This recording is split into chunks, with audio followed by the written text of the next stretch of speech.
So now the last 3 steps of this, number 6, 7, and 8, they kind of dance together. Not kind of, they do. They dance together. 6 is learning to let go of distracting thoughts. Step 7 is introspection. And step 8 is developing the capacity to witness the thoughts. I'll try to talk about them in a sense as one thing. There are 3, but they dance together. If we have a time and place, and we're sitting and we're doing that, and we're sitting down for that, and if we've at least somewhat begun to learn the process of internal dialogue, including being a friend with my mind. Mind, will you be my friend? Mind, will you please flow with the breath? And I've succeeded in having a steady, reasonably steady, comfortable posture. And I've made my breathing serene and calm. And I can allow it to be 2 to 1. And the mind starts to get calm. And if I have a little bit of that determination, just enough to be aware that in fact these disturbances need not happen, I have a little bit of determination. If I've done that, then I can practice letting go of a thought. The principle, what he actually, he's only got 2 little short paragraphs that he talks in here about letting go. This letting go of a thought, it's something that comes from practice. So it doesn't really take a lot of words. It takes a lot of practice. This is me speaking, this is a metaphor that I use of this. I imagine a ticket taker at a theater. And in my fantasy of this, it's a really classy theater. You know, one of those with balconies and it's live play and all that sort of thing, and everybody's in tuxedos and fancy clothes and like that. And so in my fantasy of this, the ticket taker is a guy standing there with a nice tuxedo on, and he's looking, and he's taking the tickets of the people going in. So here's a line of people. Does he take the ticket and say, "Give me your ticket, now get out of the way. Give me your ticket and now get out of the way"? No. What does he do? "Good evening, madam." Takes the ticket, tears it off, gives you a part. "Enjoy the show. Next." And does this again. And so the invitation that ticket taker does in that classy place is says, "Next. Next. Next." Doesn't push anybody along. And the line keeps coming. And at the moment that he says, "Good evening, madam," and takes your ticket, what do? He allows you to simply go on. He lets you go. He doesn't stop you and have a long conversation about how the family's doing and have you solved that problem on your job and all these kinds. He doesn't do that. It's the art of letting go. To let something go, you have to let it come. You can't let it go if you haven't let it come. If we're still living back in that mistaken stance of the beginning meditator that says, how do I get rid of thoughts? If we're still clinging to that, there's, in my opinion, virtually no possibility of letting go of thoughts. We have to have done the dialogue. We have to have done the preparation work. If we haven't done the preparation, we cannot do this letting go business. Somebody says, well, how do I get rid of my thoughts? And some well-intentioned person says, oh, just let them go. Just let them go. But we never stop long enough to figure out how that works. And a part of this is to simply run your own meditation experiments and to sit quietly after you've got a steady posture, time and place, done a little bit of internal dialogue, got the breathing smooth and calm and serene, and sit there and be like the ticket taker and just say, next, next. And you allow some person to come into your mind field. If you're doing this well, you don't have to do anything to get rid of that person. The attitude says, next. And the next thing you know, a memory of some place you were at 20 years ago comes into your mind. Doesn't matter why, you don't have to explore it, and it goes away. And you say, next.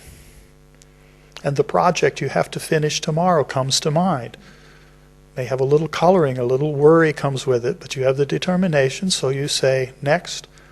And where does it go? Swamiji says, if not here, in one of the other places, he says, thoughts are people. And just like people, they're born, but they die. And if we allow them to go, they will simply go. It's in their nature to go. But what usually happens is we grab onto them. Ooh, here comes a nice juicy thought memory. And we're caught in it. That's not letting go. You do like the ticket taker. Next. Literally inviting the next thought to come. And this can be done as a practice. It can be done just as a personal experiment. I'm just going to sit here and I'm going to learn the art of letting go. I've done some of this internal dialogue. I'm sitting here. I'm at my time and place. If I'm in the ashram and I'm doing 4 meditation times a day, it's time. I see it there. It's on my watch. It's on the clock on the wall. I'm walking into the meditation room. I'm going to sit there. I'm going to do my preparation practices. And I'm going to sit down and I'm going to practice letting go. How am I going to do that? The first thing I have to do is practice letting come. And from that, I can learn the art of letting go. Come thoughts. Next, come. Person, enemy, doesn't matter.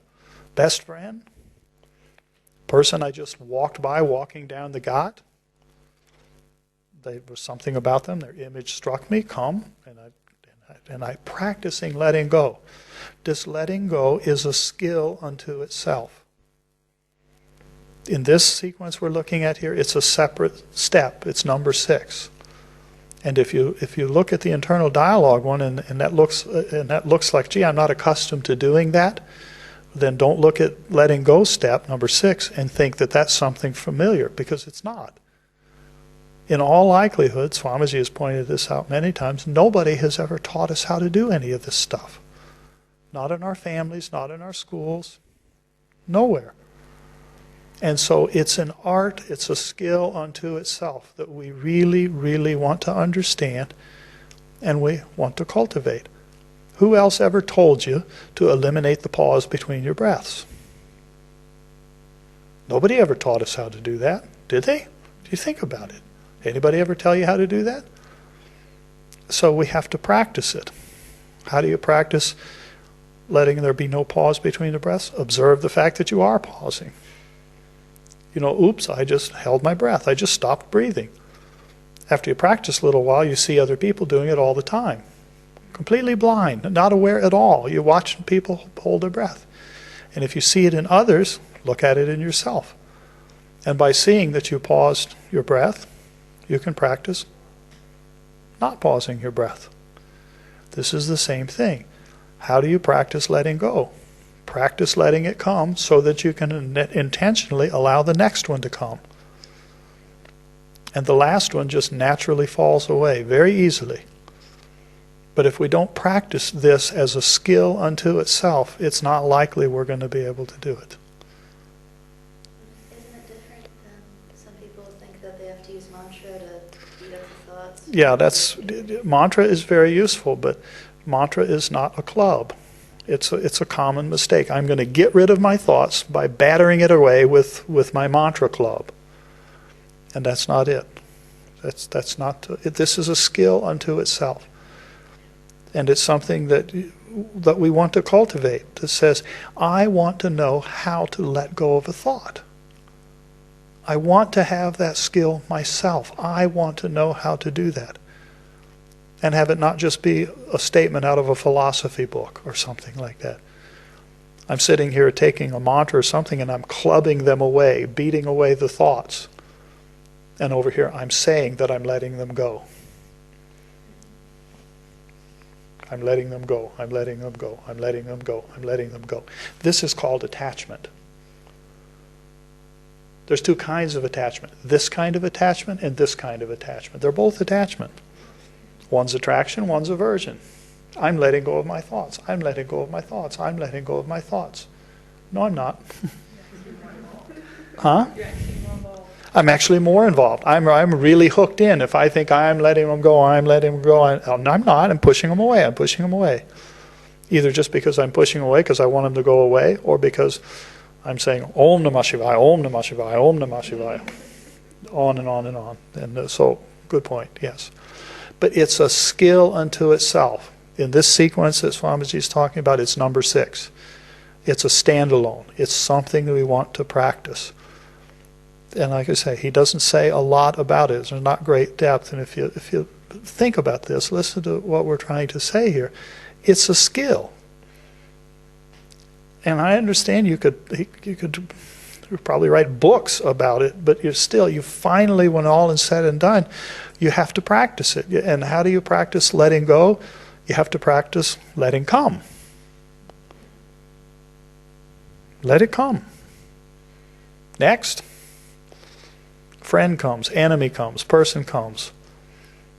I could do like this. What if I say to you, think of a fruit? Some fruit comes to mind. What if I say to you, think of a person you know? Person comes to mind. Think of a year in your life, one of the best years of your life. What was the number of that year? Think of a building that you've been in recently. And your mind can do that.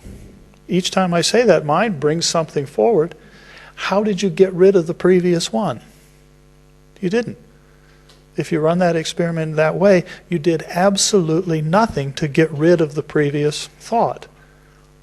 And that's the art of letting go. Paradoxically, it's doing nothing. The art of letting go is the art of doing nothing with it.